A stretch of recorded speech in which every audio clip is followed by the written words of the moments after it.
Salam dostlar, mən Onur Rəsulov. Bu videoda biz Amerika-İran müharibəsinə tam fərqli bir aspektdən yanaşmağa çalışacağıq və eyni zamanda burada qızılın bu sistemdə rolu, petrodollar sistemi və Amerika və İran gərginliyindəki əsas fərqli hədəfləri izah etməyə çalışacağıq. Deməli dostlar, ümumiyyətlə mən düşünürəm ki, belə deyək, yanlış ola bilərəm. Hər bir müharibənin arxasında bir maraq dayanır. Yəni iqtisadi bir maraq dayanır. Müharibələr çox az hallarda ideoloji səbəblərdən aparılır. Amma təməl olaraq müharibələrin əsas arxasında duran səbəb iqtisadi maraqlardır. İndi bu baxımdan Amerikanın İranı indiki halda vurması düşündürücüdür ki, niyə məhz indi Amerika İranı vurdu? Və yaxud da bir digər tərəfdən yanaşsaq, nüvə silahı nöqteyi nəzərdən yanaşsaq, Amerika onsuz da keçən ilin iyun ayında da vurmuşdu İranı və demək olar ki, o nüvə belə deyək də saflaşdıran mərkəzləri vurmuşdu. İsrail bir neçə generalını öldürmüşdü. Nüvə fizikası üzrə işləyən o alimlərini öldürmüşdülər. Yəni əslində İranın o nüvə silahı əldə etməsini məhdudlaşdırmaq üçün kifayət qədər müdaxilələr edilmişdi və yaxud da ki, bu Stuxnet bu ili yadımdan çıxıb səhv etmirəmsə 2005 mi ya 2008 mi dəqiq deyil. İlini hətta xatırlamıram. Stuxnet virüsü yaradıb o sentrifuqala partlatmışdılar. Yəni kifayət qədər qərbin əlində imkanlar olub ki, İranın o nüvə proqramını gecikdirsinlər və yaxud da ki, onu dağıtsınlar. Yəni lokal müdaxilələrlə də bunun öhdəsindən gələ bilərdi. Amma niyə İranda hal-hazırda rejim dəyişikliyi önə çıxdı və yaxud da ki, belə deyək də bu müharibə bu qədər genişləndi? Əslində məsələnin təməlinə getsək, biz petrodollara diqqət etməliyik. Bildiyimiz kimi Amerika 1971-ci ildə Nixon şoku deyirlər buna. Bretton Woods sistemi tərk edəndən sonra qlobal bazarlarda böyük bir inflyasiya yaranmış olur, dollara güvən azalmış olur və ondan sonra 1973-cü ildə Yom Kippur müharibəsi başlayır və İsrail-Ərəb belə deyək müharibəsindən dolayı Ərəb ölkələri Amerikaya neft embargosu qoyur və digər ölkələrdə qərb ölkələrində neft embargosu qoyur və neftin qiyməti bir anda 3 dollardan 12 dollara yüksəlmiş olur. Və bunu görəndə artıq təbii ki, bu dollara da eyni zamanda Amerikanın maliyyə imperiyasına bir təhdid yaranmış olur və bu vaxt Kissinger gedir Səudiyyə Ərəbistan belə deyək Səudiyyə Ərəbistanla razılaşır ki, sən nefti yalnız dollara satacaqsan və mən də bunun qarşılığında bu sualəni qoruyacağam və həmçinin də belə deyək Səudiyyə Ərəbistana müasir silahlar bir mənada onun təhlükəsizliyini öz üzərimə götürmüş olacağam. Təbii ki, Səudiyyə Ərəbistanda ən böyük neft istehsalçısı olduğuna görə o buna razılaşır və digər OPEC ölkələrdə bu sistemlə razılaşmış olur və beləliklə petrodollar sisteminin əsası qoyulmuş olur. Petrodollar sistemi odur ki, dostlar, siz nefti yalnız və yalnız dollarla satmış olursunuz. İndi bu Amerikaya nə fayda verir? Bildiyimiz kimi əslində neft elə bir əmtədir ki, hava su kimi lazımdır. Yəni neftsiz bir şey təsəvvür etmək, müasir iqtisadi təsəvvür etmək mümkün deyil. Yəni çörək kimi bir şey də belə deyək. Yəni onsuz yaşamaq mümkün deyil. İstənilən iqtisadiyyatda. Bu təkcə indi daşıma logistik nöqteyi nəzərdən yanacaq kimi düşünməyə bilərik. Eyni zamanda həm neftdən alınan məhsullar kimya sənayesində istifadə olunur, gübrədə və s. Yəni həyatın hər sahəsində istifadə olunan bir əmtədir və onsuz bir dünya təsəvvür etmək mümkün deyil. İndi neftə ehtiyac varsa, təbii ki, neftə ehtiyac var. Neft almaq üçün də sizin dollara ehtiyacınız var. Nə edirdi Amerika? Amerika bu dolları kəsib buraxırdı və hər zaman da görür ki, dollara ehtiyac var. Tutaq ki, Yaponiyadır, istehsalla məşğul olan bir ölkədir. O dollar almalıdır ki, neft ala bilsin. Bu baxımdan dollara hər zaman tələb vardır. Hər zaman. Nə qədər ki petrodollar sistemi qalır, hər zaman dollara tələb vardır. Dollara tələb olması Amerikaya nə imkanlar verir? Siz hər zaman Amerikan əssetlərinə yatırım etməli olursunuz ki, əlinizdə rezerv belə deyək də dollarınız olmuş olsun. Misal siz dollar ehtiyatlarını yığırsınız və təkrar bunu gedirsiniz ya Amerikan xəzinə kağızlarına yatırım edirsiniz, ya da ki US stock marketə, o əseti Amerikan əssetlərinə yatırım etmiş olursunuz ki, bu sistem Amerikaya çox böyük avantajlar verir. Və eyni zamanda siz dollarla ticarət edirsinizsə, həm də Amerika o pulu izləyə bilir və bir mənada istədiyi ölkəyə sanksiya qoya bilir, belə deyək, SWIFT-dən çıxara bilir və s. Yəni dollar, petrodollar Amerikanın əsas gücüdür. Və bir mənada çox gözəl bir sistem qurmuşdu Amerika. Dolları kəsib buraxırdı, ölkələr onu əmtəyə kimi alırdı, rezervində yığırdı, öz məhsullarını alırdı. Sonra təkrar gedirdi o pulu Amerikan xəzinə kağızlarına yatırırdı, Amerika onun qarşılığında cüzi faizlər verirdi. Bu sistemi təhdid edən bir neçə mərkəzlər olub. Bunlardan biri Saddam Hüseyn idi ki, 2000-ci ildə o dedi ki, biz neftimizi aqressorun pulu ilə satmayacaq, yəni dollarla satmayacaq, biz avroya keçəcəyik. Hətta BMT-nin sanksiyası altındaydı İraq. O BMT-nin ərzaq yardımından bağlı barter kimi, yəni İraq öz neftini satırdı, qarşına hansı bir məhsul vardı. Orada hesablarını belə avroya keçirmişdi. Yəni İraqda Saddam Hüseyn buna cəhd etdi. 2003-cü ildə bunu bilirsiniz. Nə baş verdi? Saddamı devirdilər və ilk iş təbii ki, artıq İraqda neftini dollarla satmağa başladı. Bunu dəyişdilər. Sonra Qəddafini bilirsiniz. Qəddafinin əslində 2000-ci illərdən bəri Afrika dinarı bir adlı qızıl dinar deyə bir layihəsi var idi və o təklif edirdi ki, Afrika Birliyi ölkələri ümumiyyətlə öz təbii ehtiyatlarını bu qızıl dinarla satsın, bir qızıl dinar pul vasitəsi yaradaq və bu qızıl dinarla satsınlar. Və sonra bunun pik nöqtəsi 2009-cu illərdə oldu ki, Qəddafi belə deyək də Afrika Birliyinin lideri seçilmiş oldu və bu planı reallaşdırmağa bir neçə addım atdı hətta. Sonra 2011-ci ildə bilirsiniz, onu da devirdilər və hətta Wikileaks'in belə deyək o Wikileaks'in araşdırmalarında üzə çıxmışdı ki, Hillary Clinton'ın o e-maillərindən bağlı sızıntı olmuşdu və o e-maillərdə yazılmışdı ki, ona Fransanın belə deyək Qəddafiyə, yəni Liviyaya hücum etməsinin əsas səbəblərindən birisi Qəddafinin o qızıl dinar pul ideyası idi ki, bu da Fransa koloniyasında olan belə deyək də o fransız avrosu deyirlər, həmin ölkələrin valyutalarına təhdid təşkil edirdi ki, digər həmin ölkələrdə Fransa koloniyasında olan ölkələrdə bu qızıl dinarına keçərsə artıq belə deyək də o Fransanın həmin o koloniyaları istifadə etdiyi pulun heç bir dəyəri, önəmi qalmayacaq. Ona görə Fransa dərhal ona müdaxilə daxil etdi. Təbii ki, Amerika da bunu dəstəklədi və Qəddafi də devrilmiş oldu. Sonra gəldi İran məsələsinə. İran da bildiyimiz kimi sanksiya altındaydı və neftini sata bilmirdi. Yəni dollarla sata bilmirdi. Ümumiyyətlə dollarla sata bilmirsə artıq bu kifayət qədər problemdir. Neftinizi alan yoxdur. Bu sanksiyanı bildiyimiz kimi 2010-2015-ci illərdə Türkiyədə Rəza Zərrab dərmişdi. Necə etmişdi o da? Deməli, Türkiyə İrandan neft qaz alırdı. Bu İranın hesabına, İranın belə deyək, Xalq Bankda hesabı var idi və hansısa bankını səhv etmirəmsə, Türkiyə bu pulu lirə ilə Xalq Bankdakı o hesaba yatırırdı. Sonra bu lirə ilə, Türk lirəsi ilə Türkiyədən qızıl alınırdı. Ki həmin vaxtda hesabatlarda göstərilir ki, Türkiyədə qızıl idxalı həddindən artıq artıb həmin o 2010-2015-ci illərdə. Deməli, Türkiyədə həmin o lirə ilə qızıl alırdılar. Sonra bu qızılı Dubaya kuryerlərlə aparırdılar və o qızıl da Dubayda, indi diqqət etirin, burada bir önəmli nüans var. Dubaya o bombaların atılması, bu ki olan bütün təhlükəsizliyinə Amerika cavab deyildi. Amma diqqət etirin, bu qızıl gedirdi İrana kuryerlər vasitəsilə. Çünki Dubay ən böyük qızıl mərkəzlərindən birisidir. Orada artıq qızıl ölçə girdisə, bu İranın neft puludurmu, nədirmi deyil. Çünki qızıl yeganə belə deyək, pul vasitəsidir ki, belə deyim, mübadilə vasitəsidir ki, o əslində o sivil sistemdən kənar izi itirmək imkanı verir də, belə deyək. Yəni Amerikanın o sanksiyasından yaymaq üçün ən ideal vasitələrdən birisi əslində qızıldır. Bu qızılı aparırdılar Dubaya, orada artıq qızılı satırdılar, dollara çevirirdilər və onu sonra İrana gətirirdilər, soxurdular sistemə. Və beləliklə həmin müddətdə bu Amerikanın Ədliyyə Nazirliyinin hesabatlarına göstərir ki, təxminən 20 milyard dollara yaxın pul belə deyək də injekt ediblər İrana. Təbii ki, bu sonra Rəza Zərrabın tutulmasından bu sistem üzrə çıxdı, o da ifadə verdi. Orada əslində belə deyək də yuxarı rəhbər vəzifələrdə belə o korrupsiya içərisində olan, o sistem içində olan insanlar var idi. Nəysə, bu da bir vasitə idi ki, əslində qızıl vasitəsi ilə bu sistemi dəlmək olurdu. Deyəcəm ki, bir nüansı da deyim. Qızılı bu baxımdan o qədər dəyərli bir əsətdir ki, həmin belə deyək Liviyada Muammar Qəddafi də Afrika qızıl dinar, ümumiyyətlə qızıl dinar ideyasını irəli sürərkən artıq 2009-larda ciddi addımlar atmağa ona görə başlamışdı. Artıq onun 147 ton təxminən qızıl ehtiyatları var idi. Yəni bu fikrə düşən dövlətlərin ilk işi qızıl ehtiyatlarını artırmaq olur ki, Amerika bu petrodollar sistemindən çıxaq. Çünki petrodollar sistemi sizin əl qolunuzu bağlayır bir mənada. Xüsusilə Çin kimi, Rusiya kimi ambisiyalı bir dövlətsinizsə, bu petrodollar sistemi belə deyək, kifayət qədər maneələr yaratmış olur sizə. İndi qızıl bundan çıxış üçün ən ideal vasitədir. Ona görə durmadan həmin o mərkəzi banklar, xüsusilə Çin Mərkəzi Bankı durmadan qızıl alışlarını artırır. Rusiyada, Hindistanda və digər ölkələrdə, hətta Avropa ölkələri belə öz qızıl alışlarını artırırlar. Bir digər problem harda yarandı? Bu dollar, petrodollar sistemində harda təhdid yarandı?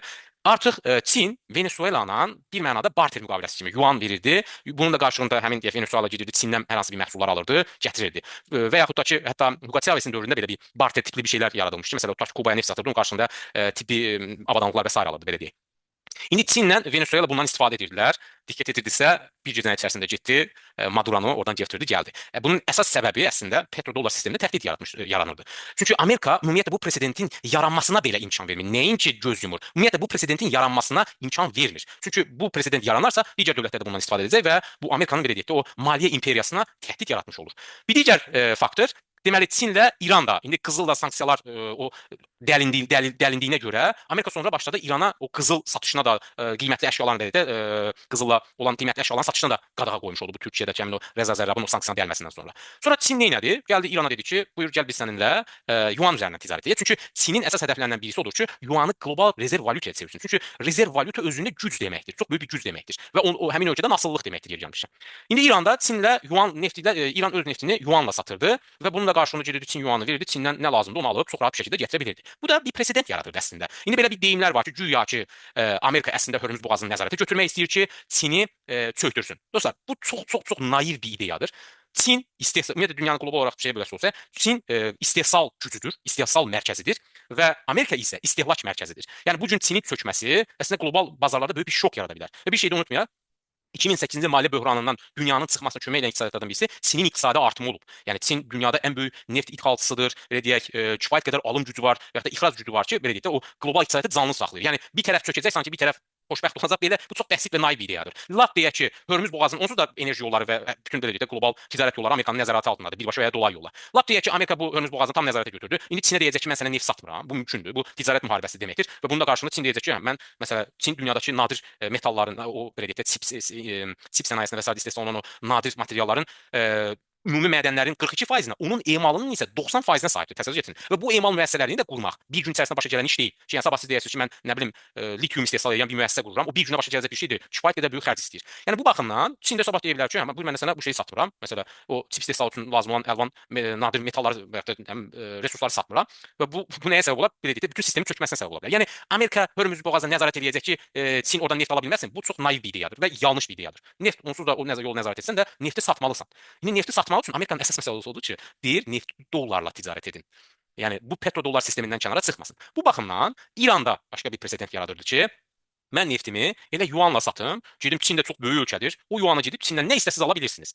Bunu da təbii ki Amerika gördü və mənim düşüncəmə görə, mənə görə açıqcası Amerikanın yenidən İranı aqressiv şəkildə vurmasının təməl səbəbi budur. İndi ola bilər burada bir çox nə bilim beynəlxalq münasibətlər üzrə mütəxəssislər və sair geopolitiklər və sair şərh bildirə bilər ki, yox Amerikanın maraqları var, demokratiya buradan keçdi. Nə bilim İsrailin təhlükəsizliyi belədir və yaxud da ki yeni belə deyək də təhlükəsizlik sistemi qurulur və s. Bunlar postfaktum şərhlərdir və xəbərlərdə hər hansı bir belə deyək orada burada yazılan düşüncələrdir. Amma təməl şeyə getsək, biz tarixi perspektivdən yanaşsaq, diqqət etirsəniz görürsünüz ki, kim petrodollar sisteminə təhdid yaradıbsa, yerindəcə məhv edilib. Yerindəcə məhv edilib. İndi Səudiyyə Ərəbistanda da belə bir düşüncə var, açıqcası ki, mən niyə təkcə dollarla şey deyim, bəlkə yuanla. Çünki Çin onlara ciddi təklif edir ki, gəlin mən sizdən nefti yuanla alım. Siz də bu yuanı istədiyiniz vaxt Şanxay birjasında qızıla dəyişə bilərsiniz. İndi başa düşdükmü ki, Çin durmadan niyə qızıl alır? Niyə qızıl alımını artırır? Çünki sizin qlobal rezerv valyuta olmağınız üçün arxasında bir dayanaq belə deyək, qızıl bir şey olmalıdır. Bu da ən gözəl vasitələrdən birisi qızıldır. Və yer gəlmişkən indi ən çox qızıl ehtiyatı olan ölkələr Amerikadır. Təxminən 8.000 tondan çoxdur belə bir belə deyək rəqəm deyilir. İndi bu baxımdan deyilənə görə ki, belə deyək də dolların arxasında duran faktorlardan birisi indi Amerikan iqtisadiyyatı yanaşı qızıl faktordur. Amma Çin də bu öz belə deyək qızıl ehtiyatlarını artırmaqla bir mənada belə deyək də alternativ yaradır ki, buyurun mən sizə yuanla ödəyim. Yuana güvənməsəniz də, yəni hər hansı bir təhlükə görsəniz narahat olmayın. Siz bunu Şanxay birjasında gəlib yuanınızı istədiyiniz vaxt qızıla dəyişə bilərsiniz. İndi bütün bunlara nəzər salanda dediyim kimi petrodollar sisteminə təhdid yaradan hər bir ölkə, hər bir şəxs andaca məhv edilib. Və mən İran müharibəsinə bu perspektivdən baxıram. Qızılın qiymətinin yüksəlməsinə də bu perspektivdən diqqət edin və önəmli bir nüansa da diqqət edin dostlar. Son olaraq rəqəmlərə mən baxıram. Deməli, qızıl ixracı Amerikada həddindən artıq artıb. Yəni bir çox ölkələr Amerikadan qızılını belə deyək də qızıl alır. Amerika bunu hətta buna görə də o tədqiq balansında olan kəsi təxminən 25% aşağı düşüb. İndi Amerika hətta bir çox görsə ki, qızıl ehtiyatları həddindən artıq tükənir, qızıl ixracatına qadağa qoya bilər. Ki 1930-cu ildə, 33-cü ildə səhv etmirəmsə, hətta öz vətəndaşlarına belə qızılı yada saxlama qadağası qoyub. Çünki qızıl elə bir şeydir ki, bu sistemdən kənardır. Amerika ona nəzarət edə bilmir və belə deyək də, o petrodollar sisteminə təhdid yaradan əsas faktorlardan birisidir qızıl. İstənilən halda siz o sanksiyadan qaça bilirsiniz. İndi bu baxımdan qızılın bu qədər qiymətinin yüksəlməsi bir tərəfdən Amerikaya müsbət təsir eləyir. Çünki onun özündə qızıl ehtiyatı var. Amma orada önəmli bir nüansı diqqətinizə çatdırım dostlar. 1940-cı ildə Amerikanın borcunun təxminən 50% qızıl tərəfindən dəstəklənirdi. Bu da statistikadır. 1980-ci ildə Amerikanın ümumi borcunun 18% qızıl tərəfindən dəstəklənirdi. Hal-hazırda isə Amerikanın borcu o qədər artıb ki, onun qızıl ehtiyatları Amerikanın borcunun hal-hazırda qızıl qiymətindən təxminən 3%-ni belə deyək də cover edir və yaxud da ki, onu dəstəkləmiş olur. İndi qızılın qiyməti təxminən 25 min dollara çatmalıdır ki, Amerikanın borcunun təxminən 18%-i onun əlində olan qızıl rezervlər tərəfindən dəstəklənmiş olsun. İndi qızılın qiymətinin yüksəlməsi bir tərəfdən Amerikaya sərf eləyir. Amma digər tərəfdən də digər ölkələrin durmadan qızıl alması, bazarda qızılı yığması onun petrodollar sisteminə təhdid təşkil edir. İran müharibəsində bir də bu nöqteyi nəzərdən baxın. Mənim gözləntim budur. Deməli, qızılda olan bu aşağı yönlü enişin səbəblərindən birisi əslində normalda belə deyək ki, geosiyasi risklər olduğu zaman qızılın qiyməti artmalıdır və həmçinin də Rusiya-Ukrayna müharibəsinə baxın, həmin vaxtda qızılın qiyməti anidən sərt bir şəkildə yüksəldi. Amma hal-hazırda İran və Amerika müharibəsi gedir. İndi düzdür, onun qısa çəkəcəyi gözlənilir. Amma buna rəğmen qızılın qiyməti niyə düşür? Diqqət edin, 2 martda qızılın qiyməti yüksəlməyə əvəzinə tam əksinə düşmüş oldu. Çünki bu petrodollar sisteminin belə deyək, Amerika ora müdaxilə etməklə əslində bir mənada göstərir ki, yəni petrodollar sistemi yaşayır, yaşayacaq və onu qarşı edilən hər hansı müdaxilələr, belə deyək də, onu dəyişməyə çalışan hər hansı bir addımlar sərt bir şəkildə cəzalandırılacaq. Qeyd etdiyim kimi İran müharibəsində bir də bu aspektdən baxmaq lazımdır. Yəni İsraili müdafiə etmək, nə bilim geosiyasi xəritəni dəyişmək və s. bunlar öz yerində ola bilər, amma təməl səbəblərdən birisi dediyim kimi petrodollar sistemidir. Çünki petrodollar sistemi Amerikanın dominantlığının əsas sütunlarından birisidir. Yəni təkcə hərbi gəmilərin bütün dünyada gəzməsindən iş düzəlmir. Eyni zamanda belə deyək, siz pulun axınına nəzarət etməlisiniz. Bu baxımdan eyni zamanda Dubaya atılan o raketləri də diqqət edin. Hər halda bunu Amerika hesabına aparmamış deyil. Və eyni zamanda həmin ölkənin təhlükəsizliyini də Qətərin və digər ölkələrin təhlükəsizliyini, Səudiyyə Ərəbistan təhlükəsizliyini də Amerika öz üzərinə götürmüşdü. Amma diqqət etirsəniz, onların da başına bomba yağır. Bunun səbəblərindən də birisi əslində dediyim kimi o pul axını Dubay kifayət qədər belə deyək də o qızıl mərkəzinə çevrilmişdi, maliyyə axınının mərkəzinə çevrilmişdi ki, bu da Amerikanın belə deyək də nəzarətindən çıxa bilirdi. Və bu baxımdan həmin o bombaların partlaması da bir mənada o həmin ölkələrin təhlükəsiz olmadığını göstərmiş oldu və pulu bir mənada lazım olası yerlərə, yəni o London olsun və yaxud da ki, Amerikaya qayıtmasına təşviq edirlər ki, yəni bu sistemdən pul çıxarsa və yaxud da ki, petrodollar sistemini dəyişməyə hər hansı bir cəhd olarsa, biz onu yerində cəzalandırmağa hazırıq. Belə dostlar, ümid edirəm faydalı olmuşdur. Bu mənim belə deyək də maliyyə bazar perspektivindən bir baxışımdır. Səhv ola bilər, amma düşünürəm ki, belə deyək tarixi perspektivdən baxanda petrodollar sisteminə olan təhdidləri ciddi analiz etmək lazımdır. Sağ olun, ümid edirəm faydalı olmuşdur dostlar.